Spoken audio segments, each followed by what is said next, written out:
Necesitamos hablar de algo que los medios occidentales, en su desesperación colectiva, se niegan a admitir en voz alta. Hay una verdad sobre la guerra en Ucrania que lo cambia absolutamente todo. No es la historia que escuchan en los canales de noticias de Washington, Londres o Berlín. No es la narrativa sobre el coraje indomable, la inminente victoria de Kiev y el colapso de la economía rusa. Esa es la versión para el público. Es puro teatro. La verdad, y es una verdad dura, difícil de tragar para las élites que viven en su burbuja de autoengaño, es que la guerra ya está decidida. Y Occidente, en su ciega arrogancia, ha perdido. El economista Richard Wolff, una de las pocas voces de lucidez que quedan en el debate público estadounidense, lo resumió perfectamente.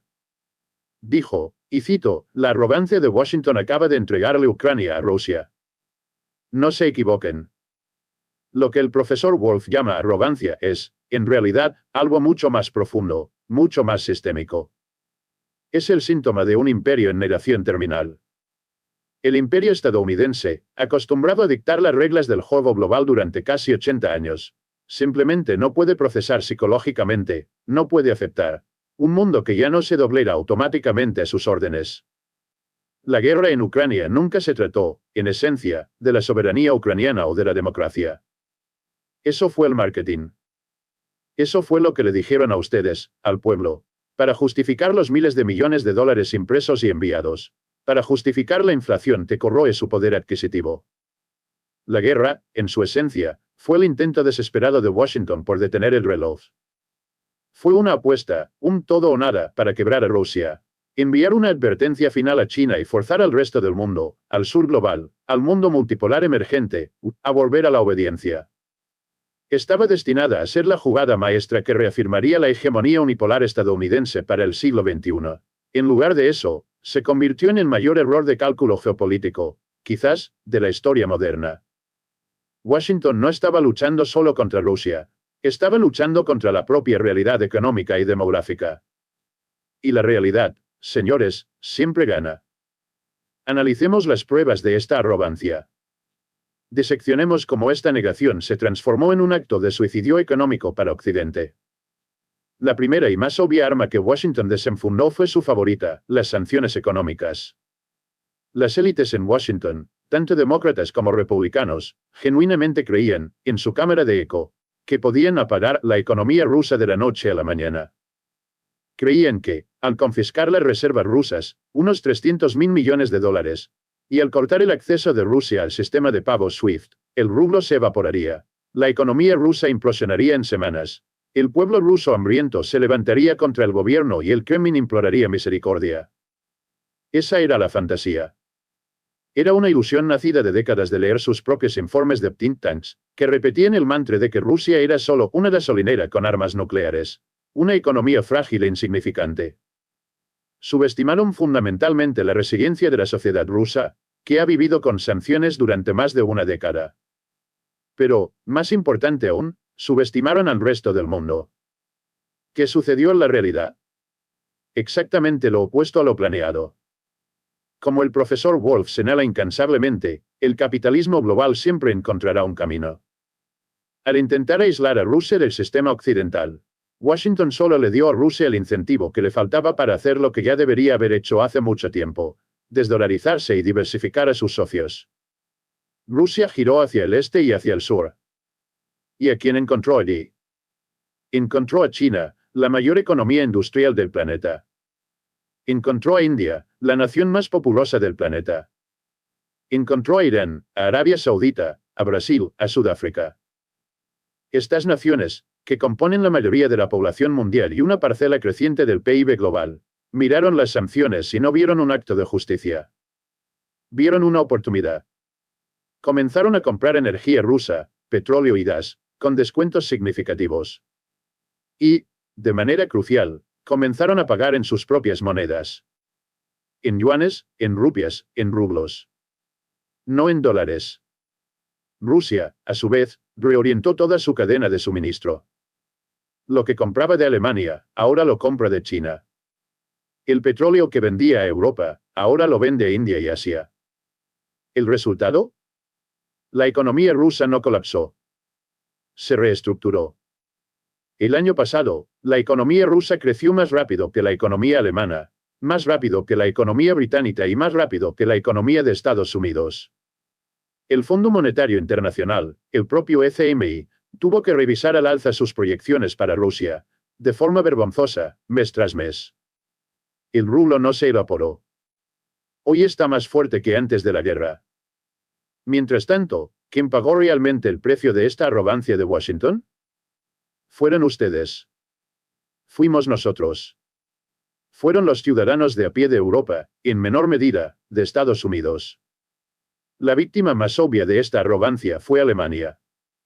Alemania, la potencia industrial que movía a toda la Unión Europea, construyó su prosperidad en las últimas 3 décadas sobre 2 pilares: energía barata y fiable proveniente de Rusia, y acceso irrestricto al gigantesco mercado consumidor de China.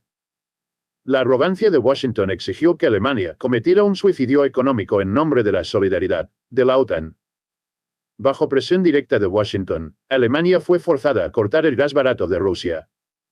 Los gasoductos Nord Stream, que eran la línea vital de la industria alemana, fueron, convenientemente, dinamitados.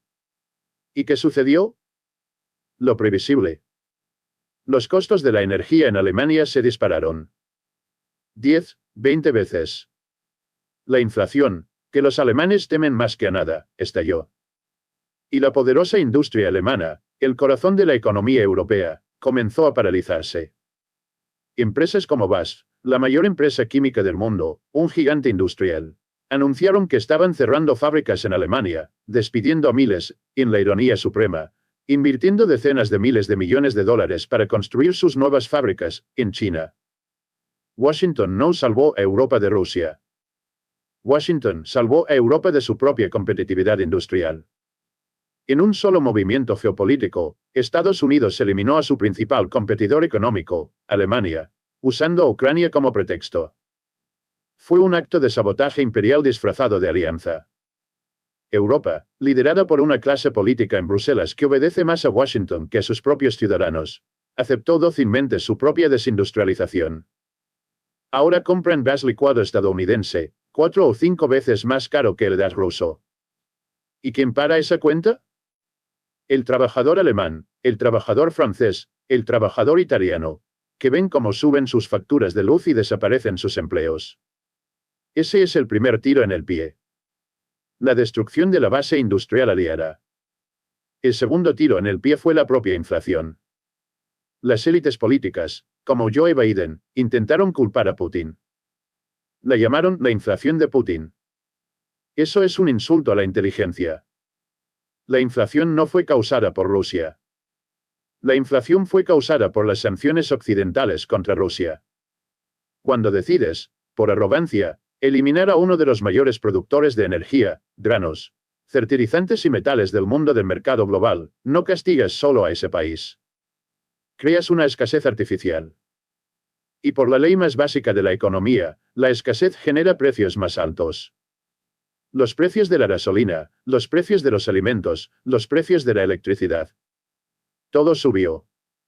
Y subió porque Washington decidió que una guerra económica era una buena idea. Mientras tanto, Rusia, vendiendo su energía a Asia, aumentó sus ingresos. Occidente, por otro lado, importó la inflación que él mismo creó. Y esto nos lleva al tercer y quizás más fatal error de cálculo. El arma más poderosa de todas, el arma del dólar. Durante 50 años, el poder estadounidense no se basó solo en sus portaaviones. Se basó en el hecho de que el mundo necesitaba dólares para comprar petróleo, para negociar internacionalmente, para mantener sus reservas en los bancos centrales. El privilegio exorbitante del dólar permitió a Estados Unidos imprimir dinero sin parar, financiar sus guerras y su déficit, sabiendo que el resto del mundo absorbería esos dólares. En un acto de arrogancia suprema, en febrero de 2022, Washington y sus aliados europeos decidieron congelar, esencialmente robar, 300.000 millones de dólares de las reservas soberanas de Rusia. Pensaron que era una demostración de fuerza. Pensaron que pondría a Rusia de rodillas. Fue, en realidad, la mayor demostración de debilidad y desesperación. Enviaron un mensaje, no solo a Moscú, sino al mundo entero. El mensaje fue: su dinero no está seguro con nosotros. Nuestras reglas, nuestros sistemas, no son neutrales. Si ustedes, en algún momento, nos desobedecen, si divergen de nuestra política exterior, podemos, y vamos a, tomar todo lo que tienen. El mundo escuchó ese mensaje alto y claro. Naciones como Arabia Saudita, Brasil, Indonesia, Malasia, e incluso aliados tradicionales como Francia, observaron este acto y percibieron, instantáneamente, que necesitaban una alternativa. Percibieron que mantener sus reservas en dólares o euros era un riesgo existencial. La congelación de las reservas rusas fue el verdadero pistoletazo de salida para la carrera de la desdolarización. Washington, en su desesperación por castigar a Rusia, le dio al bloque BRICS, a China, a todas las naciones que buscan soberanía, el mejor argumento de venta que podrían desear. Probaron, sin sombra de duda, que el sistema basado en el dólar no es una utilidad pública global, es una herramienta de coerción imperial. ¿Y ahora, qué vemos? Vemos al mundo construyendo silenciosamente las salidas de emergencia. A China y Brasil cerrando acuerdos para negociar en sus propias monedas. A Arabia Saudita anunciando públicamente que está abierta a vender petróleo en otras monedas además del dólar, algo impensable hace 3 años. A los bancos centrales de todo el sur global comprando oro a niveles récord, para deshacerse de sus reservas en dólares. Este proceso es lento, es complejo, pero es inexorable. La arrogancia de Washington no quebró a Rusia, quebró la confianza mundial en el sistema financiero occidental. Finalmente, está la arrogancia militar. La creencia de que la tecnología occidental, las armas maravillosas, Wunderwaffen, podrían derrotar la capacidad industrial y la masa rusa. Primero, fueron los misiles Javelin. Luego, fueron los drones Bayraktar. Después, fueron los sistemas HIMARS. Más tarde, los tanques Leopard y Abrams. Con cada nueva arma milagrosa enviada, los medios occidentales proclamaban que la marea había cambiado. Eso es teatro. Ucrania, trágicamente, fue inundada de equipamiento, pero eso no cambia la realidad industrial. La guerra moderna, como Richard Wolff entiende y como los generales rusos entienden, no se gana con unas pocas armas de alta tecnología. Se gana con logística, con producción masiva de artillería, con la capacidad industrial de reponer pérdidas. Occidente, en su arrogancia neoliberal, externalizó su base industrial a China en las últimas 3 décadas. Estados Unidos y Europa ya no pueden producir la cantidad de munición de artillería que Rusia dispara en una sola semana. Rusia, por otro lado, ha puesto su economía en pie de guerra. Sus fábricas funcionan 24 horas al día, 7 días a la semana, produciendo tanques, misiles y, lo más importante, millones de proyectiles de artillería. Occidente creyó en su propia propaganda de que la tecnología supera a la masa. Ucrania está pagando el precio de esa ilusión con la sangre de sus jóvenes. La arrogancia de Washington, su negativa a aceptar una negociación de paz al inicio, su insistencia en una derrota estratégica de Rusia, fue lo que selló el destino de Ucrania. Sacrificaron a una nación entera en el altar de su propia negación. Y ahora, señores, llegamos a la segunda mitad de esta ecuación. La parte que los medios occidentales no solo ignoran, sino que ocultan activamente.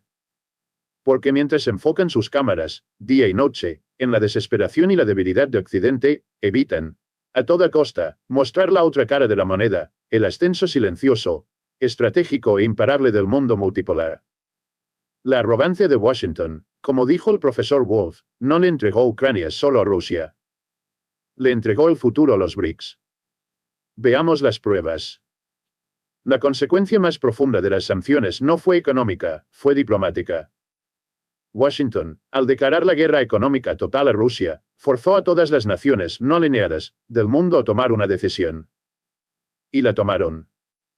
El bloque BRICS, que muchos analistas occidentales despreciaban como un mero club de debate, un acrónimo de marketing inventado por Goldman Sachs, de repente se convirtió en el centro de la resistencia global. En 2023, en medio de esta guerra proxy, ¿qué vimos? Vimos una expansión histórica de los BRICS. Vimos a Arabia Saudita, el pilar del petrodólar, el aliado más crucial de Estados Unidos en Medio Oriente durante 70 años, unirse formalmente a los BRICS. Vimos a los Emiratos Árabes Unidos, otro pilar financiero del Golfo, hacer lo mismo. Vimos a Irán, el archienemigo de Washington, ser incorporado al mismo bloque, con la mediación de China. Vimos a Egipto, a Etiopía. Esto no es un accidente. Es el resultado directo de la arrogancia de Washington. Esas naciones vieron lo que Estados Unidos hizo con las reservas rusas y entendieron que, para garantizar su propia soberanía, ya no podían mantener todos sus huevos en la canasta del dólar. China, en particular, ha jugado este juego con una maestría estratégica que las élites de Washington, obsesionadas con sus victorias militares a corto plazo, son incapaces de comprender. China no envió armas. China no amenazó. China observó. Observó a su principal competidor estratégico, Estados Unidos, agotar sus arsenales militares, drenar miles de millones de dólares de su tesoro ya en quiebra, y lo más importante, alienar a toda Europa, forzándola a una desindustrialización. Mientras tanto, ¿qué hizo China? Compró energía. Compró gas y petróleo rusos con enormes descuentos, solidificando su seguridad energética y su ventaja industrial para las próximas décadas. Observó a Alemania cerrar sus fábricas de productos químicos, mientras las suyas propias operaban con costos más bajos que nunca. Y, diplomáticamente, China se posicionó no como un agresor, sino como un pacificador. Presentó planes de paz, medió en el acuerdo histórico entre Arabia Saudita e Irán, probando al sur global que existe una alternativa a la diplomacia estadounidense basada en bombas o sanciones. Y luego tenemos a India. India es, supuestamente, un pilar de la estrategia Indo-Pacífico de Estados Unidos para contener a China. India es parte de la alianza Quad. Y, sin embargo, cuando la guerra comenzó, India se negó categóricamente a sancionar a Rusia. Las élites en Washington enfurecieron. No lo podían entender. ¿Cómo se atreven? India, demostrando una verdadera soberanía multipolar, actuó en su propio interés nacional. Vio el petróleo ruso vendiéndose con descuento y comenzó a comprarlo en cantidades récord. Aumentó sus importaciones de petróleo ruso en más de 1000%. Y aquí está la ironía suprema que expone toda la farsa. India refinó ese petróleo ruso barato y luego lo vendió, como gasolina y diésel, con una ganancia enorme, a Europa. Europa, que se negó a comprar petróleo ruso directamente por principios morales, estaba comprando el mismo petróleo ruso, ahora lavado por India, a un precio mucho más alto. Eso, señores, es el mundo multipolar en acción. No se trata de ideología. Se trata de intereses nacionales pragmáticos. Se trata de naciones que ya no aceptan órdenes de Washington. La gran mayoría del planeta, lo que llamamos el sur global, América Latina, África y sudeste asiáticos, no se adhirió a las sanciones. No ven a Rusia como el enemigo. Ven esto como una guerra proxy de los antiguos imperios coloniales, y están cansados de ser peones en sus juegos. La arrogancia de Washington, por lo tanto, fracasó en aislar a Rusia. En su lugar, logró aislar al propio Occidente del resto del mundo. Y esto nos lleva al personaje central de este teatro de la negación. El símbolo máximo de la ilusión imperial. Las élites en Washington, tanto la administración Biden como los halcones en el Congreso, siguen atrapadas en su guión. Todavía hablan de victoria total, de apoyar a Ucrania por el tiempo que sea necesario. Es una frase vacía. Es un eslogan político para ocultar la realidad de que los arsenales están vacíos. El dinero se está acabando y la voluntad política del público se está evaporando ante la inflación y los problemas internos. Están en profunda negación, incapaces de admitir la derrota. Pues admitir la derrota en Ucrania es admitir el fin de la era unipolar. Pero hay otro personaje que personifica esta negación de una forma aún más grotesca. Y ese personaje es Donald Trump. Trump representa la otra cara de la misma moneda imperial. Es la personificación de la arrogancia estadounidense que cree que el mundo puede ser moldeado por la pura fuerza de voluntad, por la fanfarronería y las amenazas. Cuando Trump dice que acabará con la guerra en 24 horas, eso no es un plan de paz. Es la arrogancia de un emperador que cree que puede simplemente dar un golpe en la mesa y hacer que los líderes mundiales obedezcan, como si fueran gerentes de uno de sus casinos en quiebra. No entiende, o se niega a entender, la realidad multipolar. No entiende que Rusia no se va a rendir y que China no va a retroceder. El error fundamental de Trump, y el error de toda la clase política de Washington, es que siguen diagnosticando el problema de forma incorrecta. Trump mira el declive de Estados Unidos y culpa a los malos acuerdos o a la debilidad de Joe Biden. No culpa al sistema. No culpa el hecho de que el propio capitalismo neoliberal estadounidense, que él y sus amigos multimillonarios promovieron, fue lo que exportó la base industrial de Estados Unidos, el cinturón de óxido, a China y México. ¿Su solución? Más arrogancia. Más aranceles. Promete un arancel universal del 10% sobre todas las importaciones. Promete aranceles del 60% o más sobre China. Está aplicando exactamente la misma lógica fallida que ya hemos expuesto. Él cree que los aranceles los para China. Eso es una mentira económica. Los aranceles son un impuesto pagado por el consumidor estadounidense. Los pagan ustedes. Cree que puede forzar a las empresas a volver a Estados Unidos con amenazas. Pero, como vimos en casa de Stellantis, el capital global simplemente irá a donde es más inteligente, como Canadá, dejando atrás al trabajador estadounidense. Trump es el síntoma máximo de la negación. Distrae al público estadounidense. En lugar de enfocarse en el fracaso sistémico, en el colapso de la competitividad real, señala con el dedo a chivos expiatorios. Dice que el problema es el inmigrante que cruza la frontera. Promete un muro. Pero el muro no va a traer de vuelta los empleos de la industria automotriz. El muro no va a detener el ascenso tecnológico de BYD en China. El muro no impedirá que Arabia Saudita venda petróleo en yuanes. El muro es teatro. Es un símbolo para distraer a la población de la verdad inconveniente: el imperio ha quebrado. Las élites, tanto demócratas como republicanas como Trump, no tienen respuesta para el declive, excepto más deuda, más impresión de dinero, más guerra y más negación.